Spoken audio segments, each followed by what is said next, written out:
Cronkite Global Conversations on Valentine's Day. We're simulcasting this, broadcasting this live on the web, but we appreciate those who have joined us in person for what we hope will be engaging, engrossing next 90, well, maybe 60 minutes. Probably conversations will continue after it could go for 90 minutes. We're not here to talk about James Bond, but it is Valentine's Day, and we are going to talk about Russia.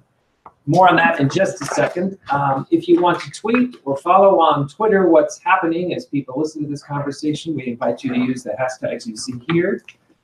This is all part of Cronkite's Global Initiatives program, where our mission is to see the world, know the world, and then the students, faculty, and staff can report the world. And we have an opportunity to understand how to report complex issues such as the Russian influence literally around the world, as we hear from our 3 Humphrey Fellows today. These fellows are part of an international fellowship program that's sponsored by the U.S. State Department under the Fulbright umbrella of programs, named after Hubert H. Humphrey, the former vice president of Lyndon Johnson. The fellows engaged for about 10 months with us here in the United States. This is a photograph of them at the U.S. State Department last October in the famous Ben Franklin Brew. The Humphrey Fellowship year includes some of the people who are here with us in our studio audience, what we call friendship families, host families, faculty mentors, teachers, friends, folks who have found out about us online, who've all come together to hear their insights and wisdom. This is a series of conversation threads. We'll finish up on the 28th next week, as you can see at the very end, with governments at war. In some ways, today is a preview of that because we're certainly involved, if we can believe today's headlines, in cyber war with certain nations, which we're going to focus in on right now. Our 3 guests today to talk about the Kremlin's influence in Central and Eastern Europe. We have Szabi from Hungary, Mila from Croatia, and Holger from Estonia. Both Holger and Szabi were part of a wonderful panel last night that in many ways kind of previewed today's discussion, sponsored by the Malikian Center over on the Tempe campus. That was titled On Living with Russian Ambition.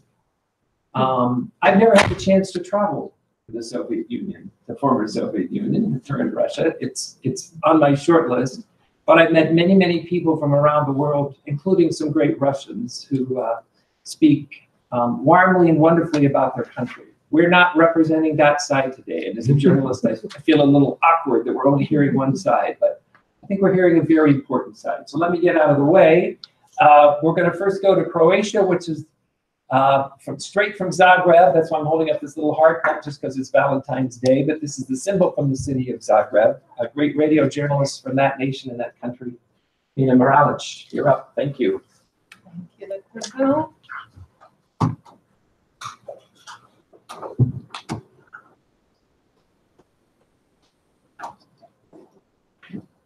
Hello, everyone. Thanks for coming today. I'm the first one to talk on this very important subject, and I will be talking about the Russian influence in the Balkans. I will give a brief overview on the region, and then a specific case from my country, Croatia, which you can see here on the map, which is actually not directly under the Russian influence, if we can call it that way, right now. We don't have a Russian minority like Estonia or a pro-Russian government like Hungary. Actually, our government is very pro-Ukrainian on so many levels that the Russians have been sending diplomatic notes back and forth all the time. But I'm going to show you, using this example, how Russia can become a very influential political item in a country where nothing that has to do with the word Soviet is very popular. But before that, these are the countries in the region, marked in red, that have a very huge Russian influence.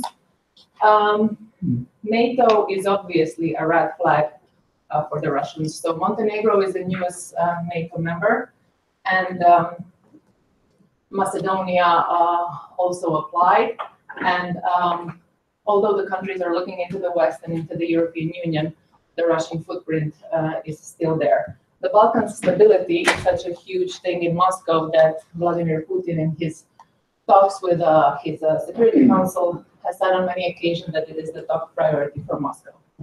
So in Serbia, which is a traditional Russian partner in the region, there has been an increase of Russian outlets, media outlets. In numbers that from 2015 until today, from less than a dozen to more than 100. So that's less than a dozen to more than 100 in 2 years. Both most influential outlets, Sputnik and RT, are transmitting in Serbia. They also have frequent military exercises on the borders with Russian and Belarusian forces. And the Russians have been either selling or giving away their old weapons to Serbia. Sometimes the weapons are so old that they don't even work, so they have to pay an additional couple of $1 million just to make those planes fly. But still, it looks good. In Montenegro, I'm going to, let's use this, yes. In Montenegro, there have been allegations of organizing a coup and plotting to assassinate the prime minister. It looks, as it is, pretty serious. So before the elections, there was a lot of Russian money coming into the opposition parties, and the prime minister was the one leading the country into NATO. Now there is a trial going on, and two members of the GRU, which is Russian intelligence, have been accused of organizing that coup. In Republika Srpska, which is a part of Bosnia and Herzegovina, there is a threat of an independence referendum. Republika Srpska is a part of Bosnia and Herzegovina where mostly Orthodox Serbs live. And ever since it was created to stop the bloody war, there has been talks of independence. And the president of Republika Srpska, Mila Moralic, hasn't kept secret with his ties with the Russian, and he's been meeting regularly with organizers of the referendums, ultranationalist organizers of the referendums in Crimea and Donetsk. Those are the regions that the referendums preceded the annexation of these regions. Macedonia has a huge Albanian minority, and the Russians have been doing everything to support the ethnic division in this country.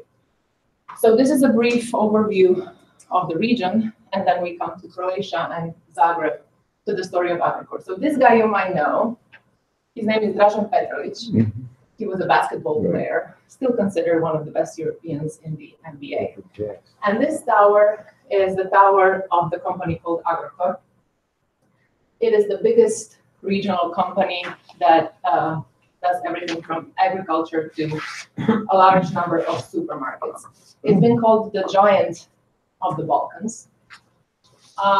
It is a regional leader. They do food production and trade, so their logo is like from the field to the table. They have 61 companies in ownership or related to. What they do consists of 15% of the Croatian GDP. They have 60,000 employees. In Croatian numbers, that's huge. Half of that is in Croatia. So how did this happen? How can a giant company like this happen in the Balkans? Where during the war, we had something that is called privatization. So we had to transform our economy from socialism to capitalism. Our then president, a very other person, had an idea that everything should be put in hands of just 200 families. So he handpicked 200 families in the country, and they had access to everything. They were buying these companies from socialism for like $1. They were given loans that, with an interest rate combined with inflation, they would have to pay a monthly interest rate lower than a pack of cigarettes. And they basically took everything. So it grew into a huge giant, and then it got bigger and bigger and bigger. And they finance this aggressive growth exclusively with loans. So they have production, and they have the supermarkets. They're taking out huge loans, and they're not paying their suppliers. Still, every day, they take a huge amount of cash from the supermarkets, every day. And they had supermarkets from Slovenia all the way down to Montenegro. They did acquisitions and mergers within the region. The owner had a huge political background, so he was good with every government. He became too big of a player to be able to control him, but also he became too big of a burden. So during the peak of the crisis, while other businesses were going down, he managed to stay on the surface, getting concessions and getting the loans. Somewhere 2010, 2012, I would say, the talk began that the company is not doing very well, that it has a cash problem and that they can't pay back their loans. And this was like the talk, the usual, they were denying it, but this was like something at that point everybody knew and everybody was afraid of. What happens to this? So Russian Sberbank, which is a state-owned bank, came into the region about the time that Agrokor wanted to buy a Slovenian company but didn't have the money for it. So not a single bank in Europe would give them any more loans except for a Russian bank. So why would a Russian bank choose Agrokor for its first investment in the region? It was mainly because of control and influence they were gaining. So instead of bothering with 50 investments, they can do it all with one. It had a political background that they were pretty confident they could do all the other things through this particular company. And it was the key player in the market. So two actually, the other one is the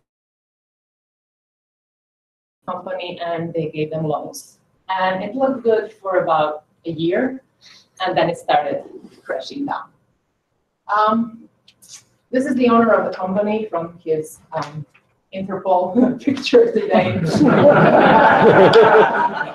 how it looks today. This is the vice president of Sberbank coming to, this is our government building, trying to figure out what is going to happen.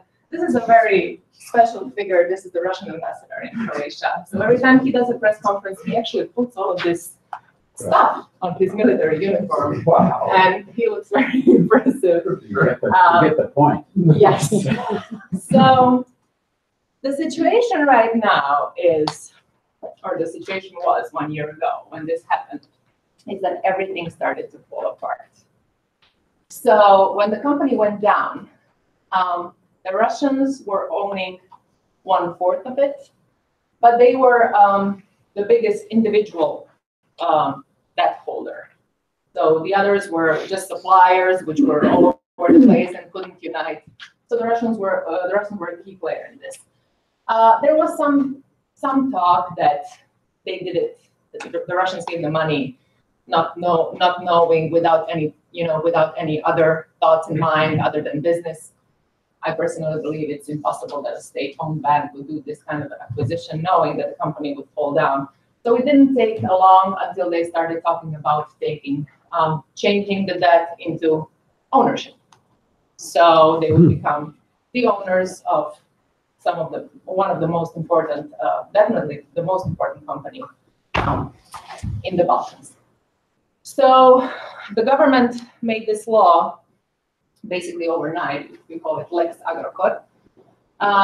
They made it. They actually copied it or took it from the Italian government, where they were trying to save their milk company called Parmalat when it was going bankrupt. So they basically took over. They made a law for 2 years. We're coming in. We have this our own management, and we're gonna try to save the company. The Russians, as you may imagine, were not too happy about this, and they started suing all over the place, in London, in Europe, in many courts. When the government took over, there was a substantial amount of new money that was coming in from Knighthead. Knighthead is a US high-risk hedge fund. So this started the talks about the American and the Russian influence. Why would a hedge fund from the United States be willing to buy cheap bonds from this company? And what is the political background of this? Knighthead is not listed in the stock market, so they have absolutely no obligation to say anything about their business. The owner, his name is Todoric, he fled to London, fought for an asylum. That's what rich people in Europe do, they go to London. And basically now everybody went to court. This is the situation that we're now, everybody's in court, the banks are in court, Todoric is in court. He actually made a YouTube channel for him to communicate with the public in Croatia, just to let them know that his company was taken away from them. And as I mentioned, the government is also suing the owner. And to conclude, I guess we can openly say that this war is happening. The analysts use the term proxy war. It's not a war that is fought with guns, it's fought with economic and political influence. Although the situation in Bosnia and Herzegovina might as well turn into the gun thing. It's through media, and the victory is not going to happen overnight, and it's not going to be any kind of short-term wins and victories, but this war is used to create that kind of influence that you are able to change policies and have long-term effects in the regions, and that is what's happening right now. So thank you for your patience.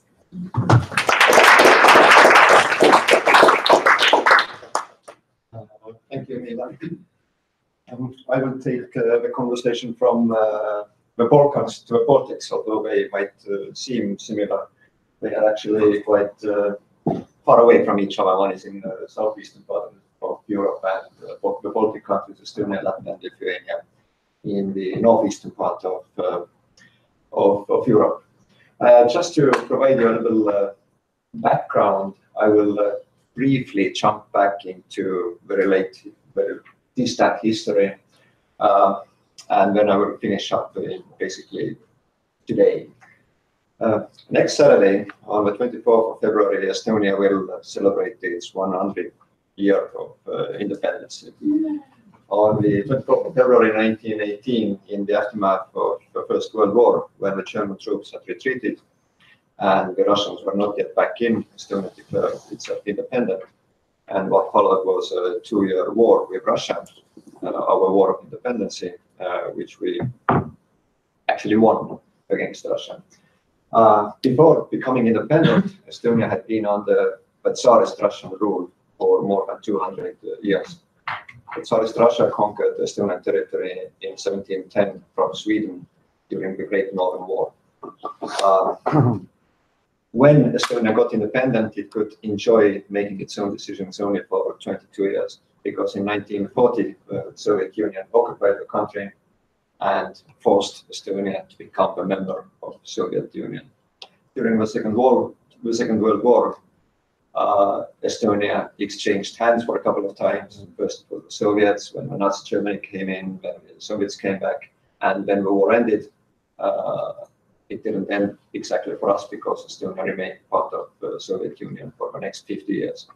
So that is the basic context, that out of the 100 years of independence, Estonia has been free to make its own decisions, only for roughly 50 years.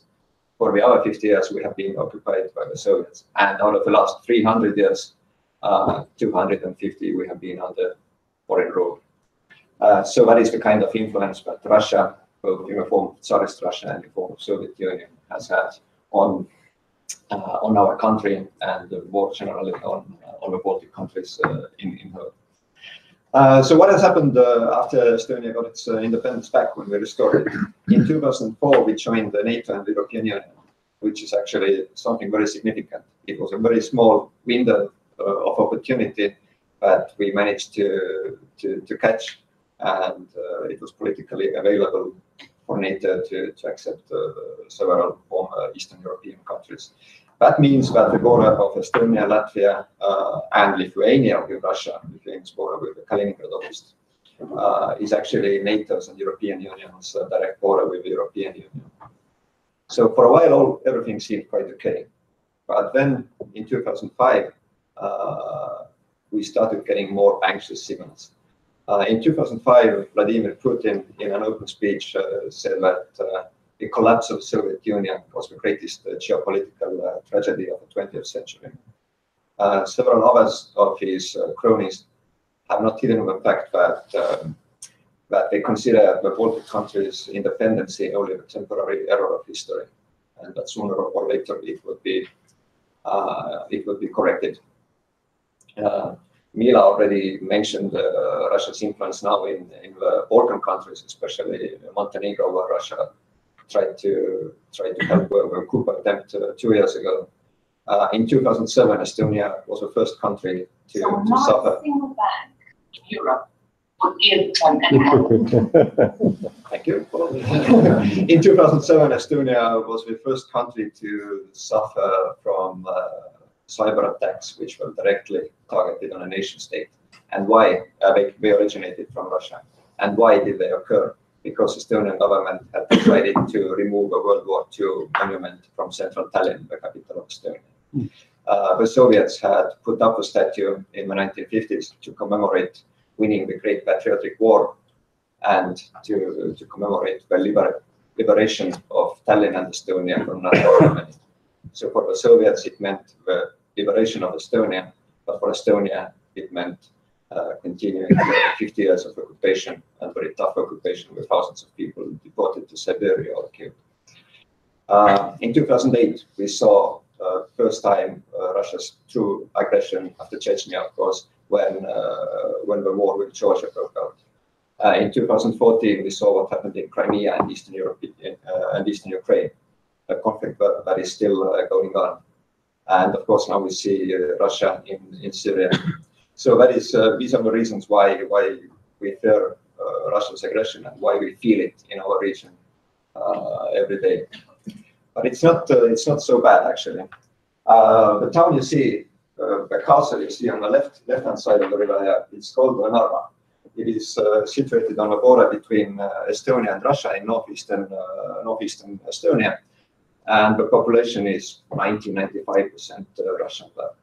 The castle you see on the right-hand side of the river, it's Belgorod. That's already Russia.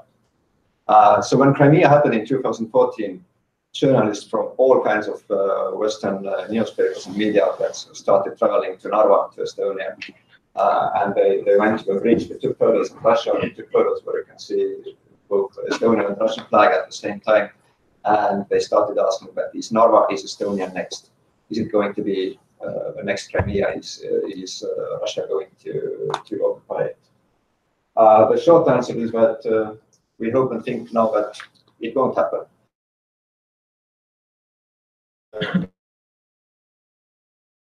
Intelligence Service published its annual threat assessment, and it said that yes, the only existential threat to Estonia and other Baltic countries emanates today from Russia. However, at the same time, the threat of a direct Russian military attack on a NATO member state, including, of course, Estonia and the other Baltics, in 2018 is low. Why is it low? It is because we have NATO and NATO troops in Estonia, Latvia, Lithuania, and Poland. There are American troops also in Estonia in a small number, but mostly in Poland. There are British, Danish, and French troops in Estonia. There are Canadian troops in Latvia, and I believe German troops in Lithuania. What I'm trying to say with this is that Russia is ready. If a chance would arise, it would grab the chance quickly. Putin and his regime, they don't take times for debates and discussions. They don't go to parliament to initiate a plan if they were to do something in the Baltic countries. They just go and do it. We saw how they did it overnight in Ukraine and also in Georgia in 2008. So what we have to do is to do everything in our possibilities not to give them a chance. At the same time, how Russia is preparing, I will talk briefly about three different means or three different directions. First of all, it's military exercises. Every 2 years, Russia conducts a large military exercise in its western military district. It is called Zapad. In Russian, it means west. The last such exercise took place last August and September. Officially, Russia said that it lasted 6 days. In reality, it lasted 6 weeks. officially, Russia said that a little more than 10,000 troops participated. In reality, the number of troops participating was more than 100,000. Why did they need to hide the fact? It is because when the number of participating troops exceeds a certain limit, Russia would have to let foreign observers to come and see the exercise and leave it. So what did they exercise? In short, a full-time war with NATO, and an important part of it, as before, as in previous exercises as well, was an attack on the Baltic countries and Poland. And part of the exercise was escalation, which ended with a nuclear war. So that is the kind of things that Russia is preparing. And it is not only exercises. During the last several years, they have constantly been upgrading their units, bringing in new equipment and weaponry, reforming units, creating new units. In 2017, the Kaliningrad Oblast, an enclave of Russia by the Baltic Sea between Poland and Lithuania, received the first group of a new generation Su fighter jets. In 2018, the Russian Navy's Baltic Fleet will get its two new Karakurt-class missile corvettes, which will be armed with new caliber cruise missiles with a range of 2,500 kilometers. And very significantly, also Kaliningrad Oblast, Kaliningrad Missile Brigade will be armed. I believe this already happened. I think I read about it in the news. Either, if it happened or it will be rearmed this year with new generation of tactical ballistic missile system Iskander, which has a range of 500 kilometers. A similar missile system has for several years now been placed just behind Estonia's southeastern border with Russia in the Pskov region. And if you combine these two Baltic states, in case of real war, the Kaliningrad Oblast missile system will be able to shut down the Baltic countries from the help of NATO allies, because the corridor between Lithuania and other NATO countries, mainland corridor, is so small, so short, that the missile system will just cover it and nothing will be able to go through. And the third direction is actually one of my favorite ones. It's espionage. These photos were taken last Saturday at 10 o'clock in the morning on the bridge of Piusa River, which is on the border between Estonia and Russia. These giant guys in the balaclavas behind there are Russian security operators. The guy with the skinny jeans there, his name is Artyom Zinchenko. He is a Russian military spy, Russian military GRU spy. He was recruited back in 2008. He was arrested in Estonia in 2017 for espionage against Estonia's military installments, troops, their movement, and of course the same of Estonia's NATO allies. He was handed back to Russians, and we got back this guy who has a white smile on the face. His name is Raivo Susi. Allegedly, he is an aviation businessman. He was arrested in Russia in 2016, sentenced last December for 12 years in prison on espionage charges. Estonian security services have decided not to comment on his possible espionage role in Russia for Estonians. But I would not be speaking about Artyom Zinchenko alone if it would be a solitary case. But as a matter of fact, he was the ninth guy, one of the 10 spy to be arrested and convicted in Estonia over the last 9 years. The man you see on the top left-hand corner, his name is Herman Sim. He worked for years as the head of Estonia's national NSA's National Security Advisor's Office or something like that, which means that he was responsible for issuing state secret licenses, and also most of Estonia's communication, highly classified communication with its NATO allies, went through his office. He had been working for the Russians since 1994 or something like that. He was arrested in 2006 or 7. This man, they are actually a married couple. this man, Alexei Dresden, he worked in the Internal Security Service on the Russia desk, so he knew everything what was going on, and they worked as a couple with his wife. He has also been traded back to Russians 3 years ago on the same bridge. And the men on the bottom row are all actually very simple spies. They are, they used to be, or maybe still are, smugglers, because Estonia doesn't have a proper borderline between Estonia and Russia in the southeastern part of the country. It's just rivers, swamp, forest. We don't have a border fence or anything like that. We are still building it. And these guys' everyday job was to smuggle cheap cigarettes, alcohol, gas, and also people, Vietnamese people who wanted to get from Russia to European Union across the border. While doing that, Russian Security Service, FSB, also decided to recruit them. But we know that you are dealing with this kind of criminal activities, but we allow you from our part to do it. So as long as you go and gather us intelligence about Estonians' military movements and installments in that part of the country, if you give us information about Estonia's border guards' tactics, patrol schedules, things like that, and we operated for years. We didn't know about each other, of course, we were all operating separately.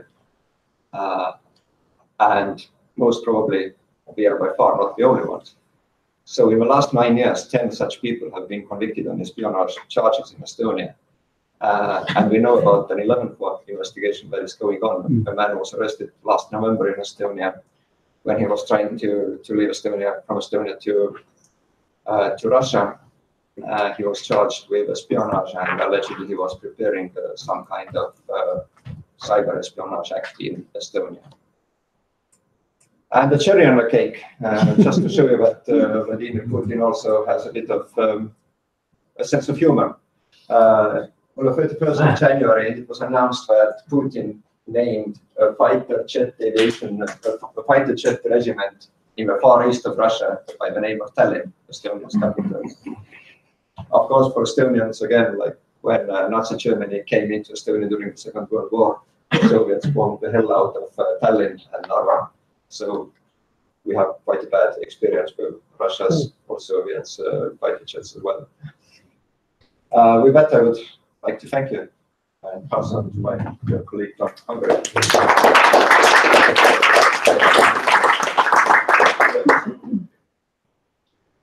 Thank you very much. I guess we have some people in the room familiar with this food on the slide. It's called goulash soup. It's very traditional Hungarian food. How many of you have tried it, or, oh my God? Well, there's a reason for it. I'm going to talk a little bit about Hungary's recent history, the previous decades, and why the era before the democratic transition, before 1989, was labeled as goulash communism in Hungary, because it was. And I'm going to talk about goulash communism because it explains why there's still sympathy in people towards the old Russian times, the old Soviet times, the times when Hungary was part of the so-called Eastern Bloc, and when the country basically had no sovereignty. It was just a satellite state of the Soviet Union. And it's very interesting since Hungary has two big national holidays. Both of them are commemorations of uprisings, of freedom fights, of revolts. One was the uprising, the freedom fight of 1848, when Hungary fought a war against Austria, because Hungary was ruled by the Austrian Empire. And guess what? This war for independence was crushed by Russian troops, because Austria was weak in itself to withstand attacks from Hungary. So the Emperor of Austria called for help, and he went to call his ally, the Tsar of Russia, to arms, and Russian troops arrived in Hungary and they crushed the revolution. We have another national holiday, which is a commemoration of the uprising of 1956, which was also crushed by Russian troops. By that time, Hungary was, of course, part of the Eastern Bloc. After the Second World War, the conference in Yalta, where the heads of the Allied forces were participating, they basically divided Europe into two influence zones, the Western influence zone and the Eastern influence zone, meaning that countries like Poland, the Czech Republic, or Hungary became parts of Russia's influence zone. And after 1, 2, or 3 years, Russian-backed communists in these countries, they basically destroyed democracy, and these countries were turned into dictatorships. But these dictatorships were, as I told you, basically satellite states of the Soviet Union. But what is special with Hungary and why Hungary is different than all the other countries is that we had the so-called goulash communism, meaning that people were allowed to have a life that was more free and less restricted than in other countries, like, for example, Eastern Germany, which was a very restrictive dictatorship, or even the Czech Republic. It also meant that people were allowed to have some certain small businesses. Of course, we had a planned economic system, we had communism, but gradually people were allowed to become entrepreneurs, own small shops, and to accumulate wealth. This resulted in a much higher level of wealth and different mentality towards the dictatorship, because the distinction between the oppressors and ourselves became blurred. Most of the people were thinking that basically communism is a good thing because we're taken care of. We have free education, we have free healthcare. We're even allowed to have small bits of Western culture, like rock music. Of course, we had very bad cover bands, basically, of the Beatles and of the Stones. Most of the rock music of that era was basically a cheap copy of Western rock bands. Still, it resulted in a very strange world, which was, of course, in fact, communism, but people felt that they had much more freedom than other neighboring countries.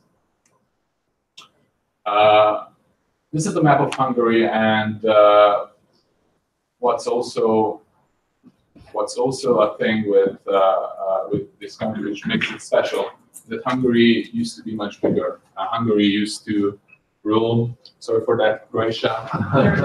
It used to rule this part of Serbia. Yeah. Or most of Slovakia. Hungary lost these territories after the First World War, which resulted in a feeling of resentment. People were pushing to go back to the old days when Hungary was still big. We had a nationalistic movement which basically wanted to make Hungary great again. And that was the mentality that was replaced with basically goulash communism. When what happened is that people started to feel that for the first time in history, our average income is much higher than those of the people around us. So basically, it was like a Stockholm syndrome, as they say it. Hungarians started to, well, not love, but to sympathize with their oppressors, with the Russians. And after the democratic transition, we thought that freedom would just erase those memories, and Hungary would easily integrate into the Western systems of security, NATO, and the EU, which Hungary did. Hungary joined the NATO in the late 90s and joined the European Union in 2004. But with those steps being taken, basically the Hungarian political elite lost its big goals. So we achieved what we wanted. We formally integrated to the West. What's next? And then a decade of basically chaos followed that. Hungary really lost its way in the 2000s. And when the economic crisis in 2007 and 8 hit, Hungary was already hit by its own economic crisis a few years prior to that. And of course, there was a country eagerly watching what's happening in Hungary, a country that was trying to regain its influence in the region. It was Russia. And sorry for those who participated at last day's panel when I told this story, that a couple of weeks ago, the former Hungarian ambassador to Washington told me the story that in 2003, it was the first time when a Hungarian prime minister had a one-on-one private conversation with Vladimir Putin. And that conversation, he says, was basically a game changer because that was the first intransparent, secretive conversation between Hungarian prime minister and the Russian president, where we basically don't know what was discussed, what deals were struck.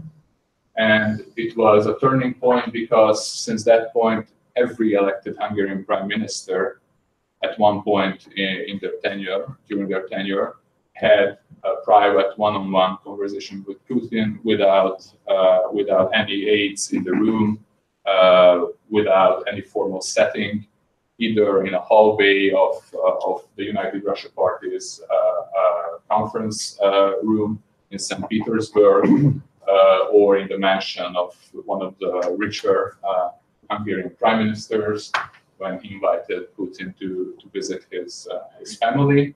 And basically, transparency is, and we don't know, we do know what is going on before the curtains.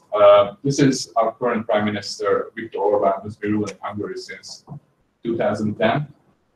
And what's interesting with him is that many people forgot that between 1998 and 2002, he was already a prime minister of Hungary, but he had a very different agenda. He was a young, liberal, conservative, charismatic leader. Used to be a supporter. Is it on record? Oh. Basically, he was representing the future of Hungary, the Hungary of families and entrepreneurs and educated people, and he was running against the old school, gray, post-communist socialist party. That's why it was very appealing to people. And he used to be the most pro-Western, pro-European opposition leader in the 2000s when he was forced to opposition. But what happened is in 2009, for some reasons, he was invited to St. Petersburg to meet Vladimir Putin. That meeting lasted for 10 or 15 minutes. And as I told you, no one knew what was it about, what was discussed there. But when Viktor Orbán came back to Hungary, suddenly he changed his tone, and the pro-US, pro-Western guy that he was once was replaced with the guy you might know from articles that were on the front page of the New York Times a couple of days ago, a guy who is hosting Vladimir Putin twice a year, like in 2017. And we don't know why. One of the things I did not mention is when I was talking about the history of Hungary and the connections to Russia, is the case of the secret services, which was also special in Hungary, or to be more precise, the problem of the secret services was handled differently than in any other region. After the democratic transition, for example, the Czech Republic disbanded its national security services because the agents working for that agency basically had a double loyalty, a loyalty to their own country and a loyalty to Moscow. I talked to a former Hungarian intelligence officer who was also active well before the democratic transition. So he worked for the communist Hungarian intelligence, and he told me that on the third or fourth floor of their building, there were the so-called consultants from Russia sitting in a room, and basically they had access to all of their documents, and everything that was gathered by the Hungarian counterintelligence and by the Hungarian intelligence was, of course, if it was interesting to Moscow, it was transferred, it was copied, and the copy of the document was sent to Moscow. And what Hungary did is that it did not disband its security agencies, and more than that, we did not accept a bill of lustration. That's the word for banning former high-ranking communist officials from running for public office in the democratic times. And it resulted in the old elite, in the old political elite, and the old security service elite regaining, to some extent, its power. And it's not just about visible power, it's also about economic power, and it's also about blackmailing, because these people had documents on the secrets of other people who were forced to cooperate with the Secret Service. And we came into an era when basically every Hungarian politician, even Viktor Orbán, is accused of somewhere in Moscow having his own document as a possible informant of communist secret services. There's no proof of that, but Hungarian politicians are playing these cards against each other because basically there is no way for the public to see clear in this situation. Everyone can accuse every other people of that, and when it comes to decide why is this guy meeting Vladimir Putin twice every year, a lot of people say maybe because he's blackmailed in Moscow, maybe because they have the documents, maybe because he's held hostage at Putin. I don't believe that, but a lot of people who oppose Viktor Orbán think that that's the reason for his shift in his policies. But just to be quick, I add one more thing about the recent history of Hungary, and it has a connections to U.S. foreign policy. In my opinion, things went wrong when the Obama administration in its first year decided to change its tone towards Russia, and that was the so-called Russia reset, if you remember that thing. Happened almost 10 years ago. It's when the Obama administration and the State Department under Hillary Clinton decided to basically show some gestures to Russia, and they hope that they can taunt the cooling relationship. In the last year of the Bush administration, there was a plan laid out and negotiated and accepted that the U.S. would plant about 11 or 12 Patriot missiles in Poland and the radar system in the Czech Republic. The official line was that this is not against Russia. This is against rogue states like Iran trying to attack the region with some missiles. But of course, Moscow was freaking out, and they accused the the Bush administration of inciting war and of preparing a war against Russia. Of course, you cannot prepare a war against Russia with 11 or 12 Patriot missiles. That's a little too few. But what the Obama administration did is basically they backed out of this plan to have these military equipment in the region. And the problem with that was that, of course, it is a gesture to Russia, but Russia and Russian foreign policy thinks in a very different way. And they thought that this is a sign of weakness from the US, that this is a sign of the US basically withdrawing from the region. That's the mentality of Russian foreign policy. The US, or if Western powers don't have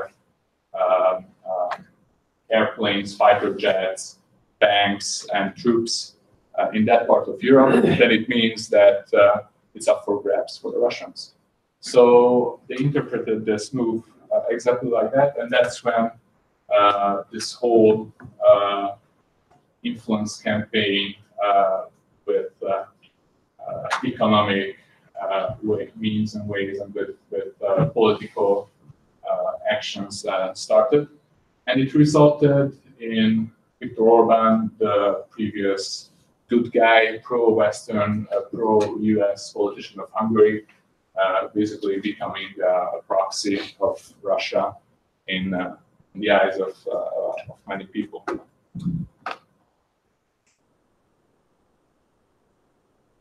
Few words about it was compiled by one of you. That's an old photo of me when I had a little bit longer hair. It was when I won an award for investigative reporting with a colleague of mine.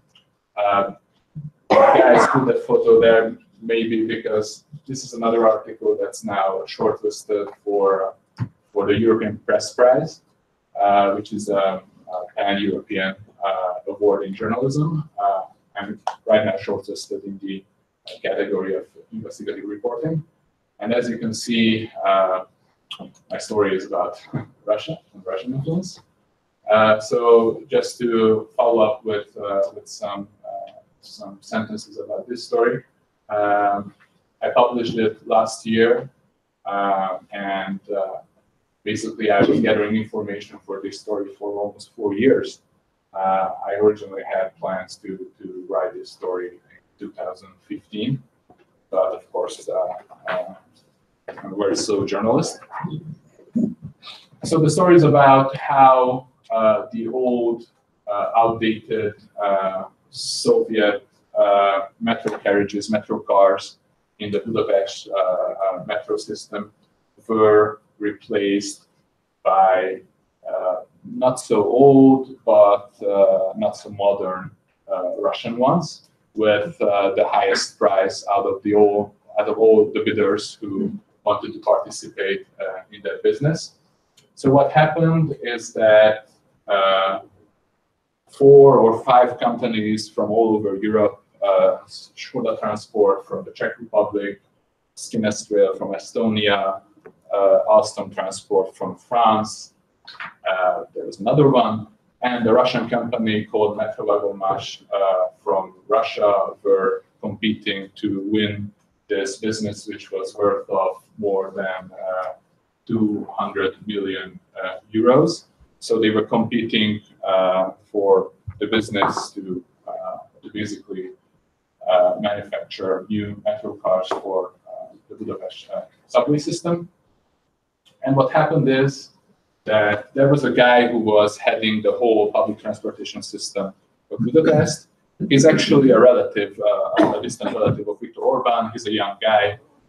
He's very well educated. He's an expert on transport. He's a so-called transport enthusiast who's been growing up on buses and trams and metros. And this guy knew exactly that the Russians are offering the most expensive technology combined with the lowest quality. So he wasn't really in favor of the Russians winning this competition. And the Russians knew that this guy is going to make trouble for them. So what they did is that they planted some rumors and disinformations about him allegedly picking a fight with the Russian ambassador, basically sneaking into the Russian embassy and calling him out and provoking some kind of debate, which of course did not happen at all, but it was enough to frighten the Hungarian government, which was already aligning itself with Russia, that in case this guy stays in his place, then maybe that will cause some diplomatic trouble for them. So it was easier for them to sideline and then to fire the guy who was heading the public transport system in Budapest. After he got fired, of course, after some months, the Russians easily won the competition. And one thing I didn't mention is that this company, Metrovagonmás, it not only produces metro cars, but it also used to produce military equipment, like the anti-air missile system called Buk, which might be familiar to those of you who follow the story of the Malaysian flight that was shut down in Ukraine in 2014, because this company that produces metro cars used to be the same company that was producing main parts of that military equipment, which also shows that in Russia, everything is connected to the military and everything is connected to the secret services. Thank you. We have a full house today, and that's exciting. Come on up, Mila and Holger and Sabi. I'm sure the audience has lots of questions. I have now been. Will Americans take the Russian threat seriously? I think the problem is that, sorry if I'm exaggerating, but I think Americans didn't really care about it and still don't care about it. They only care about it because it's a domestic partisan issue. But once this problem with Trump and with his alleged connections to Russia will be solved, or when it will be just part of the past, I think everything will go back to normal, and average US citizens won't care anymore about Russia, because it does not affect their politics. It's not an issue to them. I think it's true. It's a question of who do you mean, or who do we consider as an American? Do we consider like someone out here on the street, but that's one thing probably, the awareness about Russia and Russia's influence and the importance and significance of Russia's ambitions in that part of Europe seem to be distant, and it's totally understandable. But at the same time, we have very high reservations about Trump and his effect on Russia's policy when he took office. But State Department still continued the old line. People with knowledge and awareness in DC. It's very good, and it's still ongoing. We have, during Trump's time, the number of US troops in Eastern Europe has gone up. And so, in that sense, politically, I wouldn't say that we have a problem now. I completely agree. The State Department politics is on the same level and in the same line. And just yesterday, the American ambassador in my country, which was actually handpicked by President Trump, it was his advisor on some kind of real estate business. He's not a politician. I'm guessing he was a donator in the campaign. And he said very openly that the Russians are not a desirable partner in Croatia's national gas company, which is up for sale. Probably if the Hungarians who own it now decide to sell it to the Russians. So there's a very hard line in the politics in my region. So. Okay. Is there? I mean, and I did visit Russia, and I have no more thoughtful suggestions as a result of having spent some time there. But in the U.S. or anyone, they try trade sanctions. They're admonished for bad things they do. Then the olive branch is tried, which seems like capitulation. And then even talking to them is always uncertain what's going on.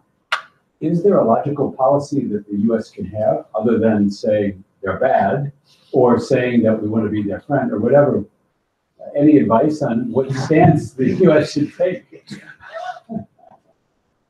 Well, I can tell you that the European Union politics is not much different than the Americans in this point. And it has a very, it has to do with the fact that Europe still largely depends on the Russian gas. So there is a very big problem there, and there's a lot of political games that have to be played, and there's a lot of, I'll give you this and you give me that.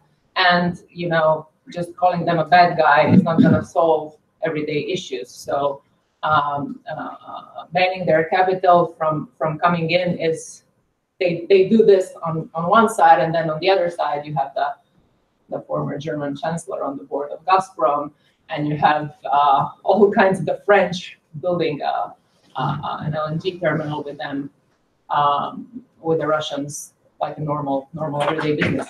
So They're coming at everything from every angle. They're Exactly. everywhere and anywhere. Exactly. Each of your countries is different, but they find where they can get in.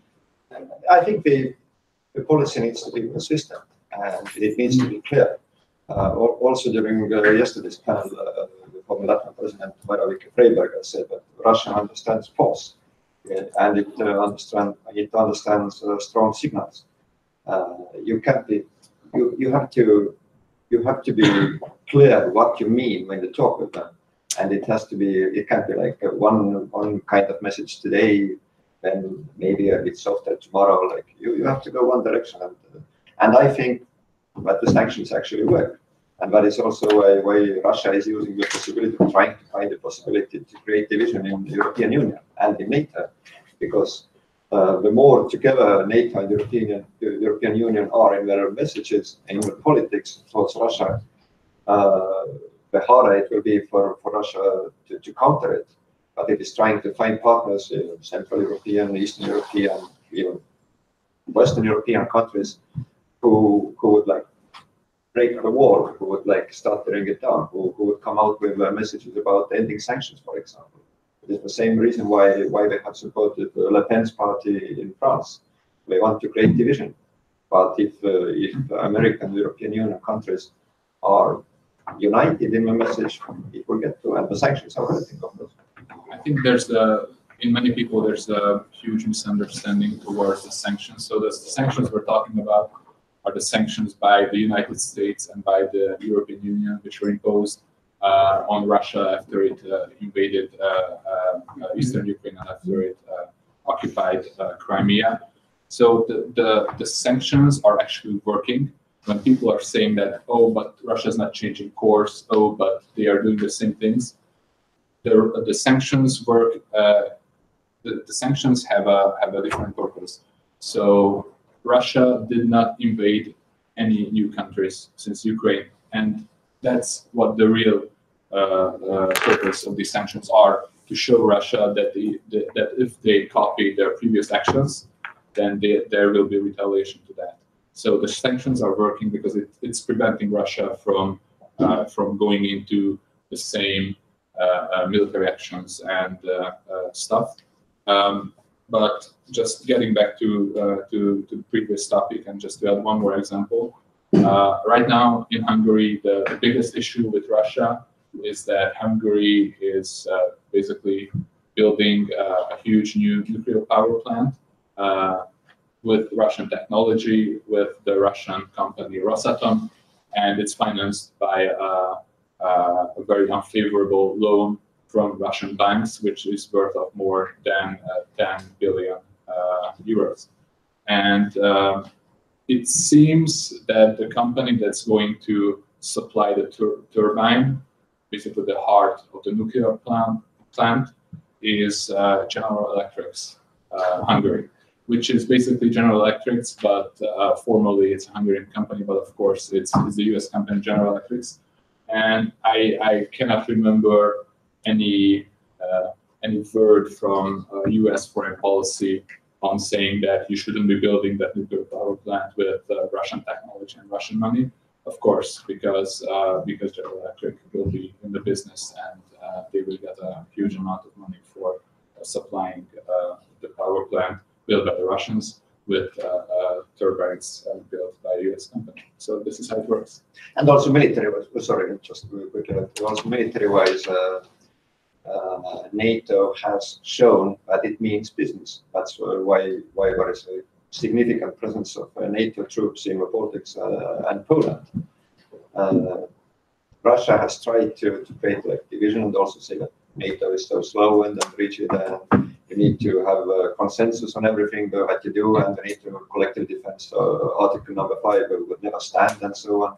But now I don't think that, like, now Russia sees that Article 5 would stand and that the NATO countries actually mean business, but the Baltics will not be left alone. If something would happen, then NATO would act as one. And that is part of the reasons why we don't see a military attack coming anytime soon, or like something like that serious happening. It's NATO means business. Yeah, given Russia's corrupt system of influencing on its neighbor countries, like hacking, spying, propaganda, and all that, I was wondering, you have like Russian-speaking people in your country. Yeah, 30%. That's a huge. So how do you rule out the possibility that among those 30% of people, there are no like pro-Kremlin people who are like who Russia can be using as spies in your country? That's actually that's a very good question. In Estonia, of course, local Russian people who have Estonian citizenship are also drafted into Estonian army. And one of the questions is that of usual, normal, ordinary people, that in case of war, would these Russian people fight for Estonia or for Russia? And actually, we don't know. And that is something that Russian propaganda uses also, because Russian propaganda, because 30% of Estonian people are Russians. They get a lot of their information directly through Russian state media, not even from local Estonian Russian language media, but directly from Russian state media, which always depicts NATO and the Baltic countries as occupiers. They say that NATO is an occupying force in the Baltic countries. And according to one of the latest surveys, where 92% of Estonians say that Estonia's membership of NATO is actually good and important for the country, it's only 32% for the local Russian population. But these are the circumstances where we have to operate, especially. I believe like that the younger part of Russian population in Estonia, they are integrating, but in the northeastern region of Estonia, where young people are moving out to the capital or to Finland or Germany or whatever, and all the older people remain. They don't speak Estonian language. They don't know the name of Estonian president, prime minister. They only read foreign Russian media, which constantly provides them with fake news about our region.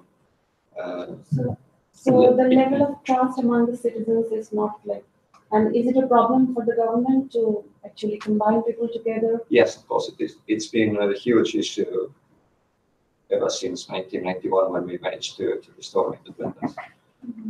We shouldn't consider Russians as a homogeneous group, that it's only 30% of Russians and they're all the same. They're not all the same. There are, of course, different subgroups, like younger people, people who have integrated, people who are very strongly against Estonia, people who are very strongly pro-Russia, pro-Kremlin. But integration is a huge problem in Estonia. We've got time for maybe one or two more questions. Holger, sir, yours. Holger, I'm amazed at what you said about the lack of concern about Russian military intervention in the Baltic states, simply because of all the stuff that Trump said about NATO at the beginning of his presidency, where he said it's an old thing, we don't need it anymore. And also, I mean, what makes you think that if Estonia invokes Article 5, that NATO is actually going to meet a Russian military threat? And also in Croatia, the same thing. What makes you think, given this American first policy, that that's not part of a larger Putin plan to assert influence over Eastern Europe again? I wouldn't exactly say that it's a lack of concern. It's just that the intelligence says that in 2018 the probability is low. It is not non-existent, but it is low. And as I was trying to say, that we see the aggressiveness of Russia and that how it prepares and is waiting for the chance. But why we feel a bit more confident is the reason that we have not only Estonian troops in Estonia and other Baltic countries. We also have, as I said, Danish, French, British, Canadian, and if there is a chance that Russia will try to do something, and the first bullet would hit a British soldier, that's a huge difference when if it would actually hit an Estonian. That's something that's like very basically said with the essence of it, essence of deterrence. Yes, and I think President Trump's first remarks about NATO changed and evolved with time, especially with his vice president and the foreign minister. And in my region, I don't think there is an actual threat of, although it's very turbulent, but there is not an actual threat of armed force. I think it's going to be political. As you might know, we did have the situation in Kosovo, and there are talks that it could be traded, the independence of Kosovo for Republika Srpska in some form of like a non-recognized state, something like what they have in Abkhazia. I don't think that is going to happen anytime soon. I think we're going to see this kind of power game for some time more. Hopefully, Bosnia and Herzegovina will continue with its path towards the European Union, and this will calm down things a little bit. And as you might know, the Estonia has an obligatory military service. We don't have that in my region anymore. It's not so militarized right now, but everybody's keeping an eye on it. And the thing that Croatia joined NATO helped us to gain some kind of confidence, because after what happened in the 90s, it feels like we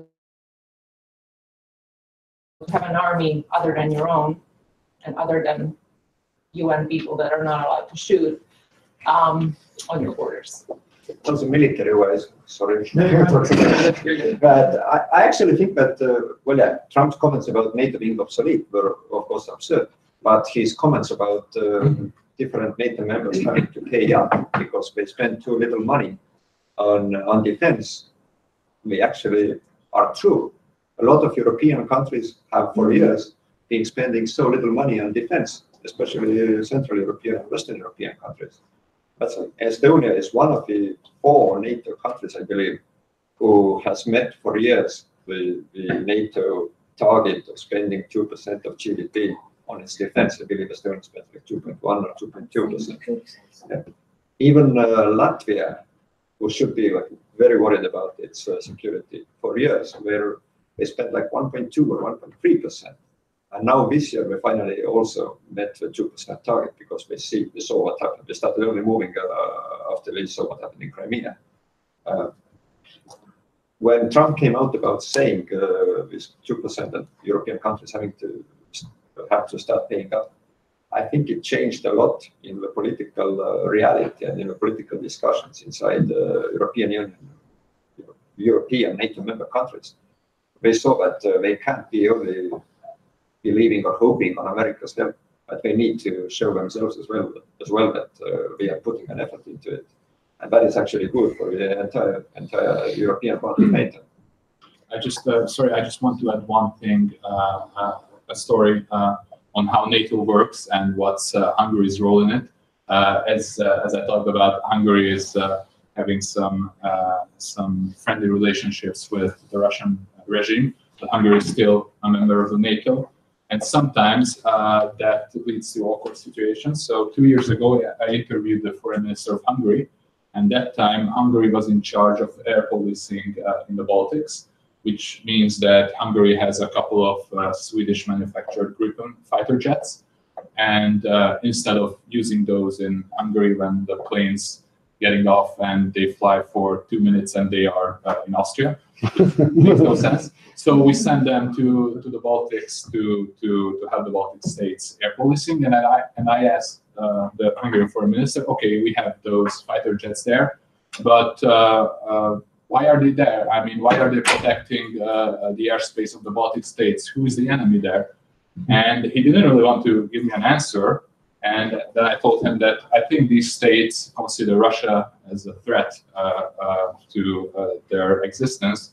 What's your opinion? And he was like, well, I don't know. Russia is certainly not a threat on Hungary's existence, but I accept that other countries feel that Russia is a threat on their existence, and I'm not debating it.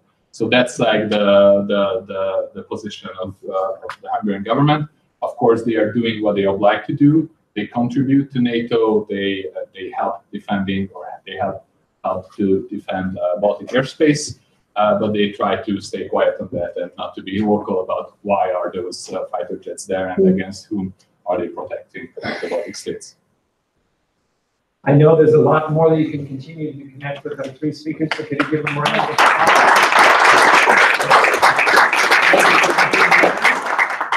We'll be back next week. Or 2 weeks. 2 weeks for our last session.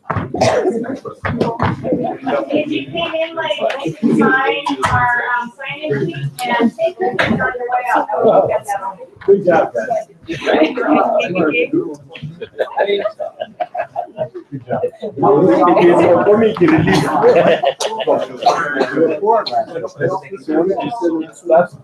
Yeah. It starts playing without noise. Thank you. Yeah. So it's good to know. Yeah.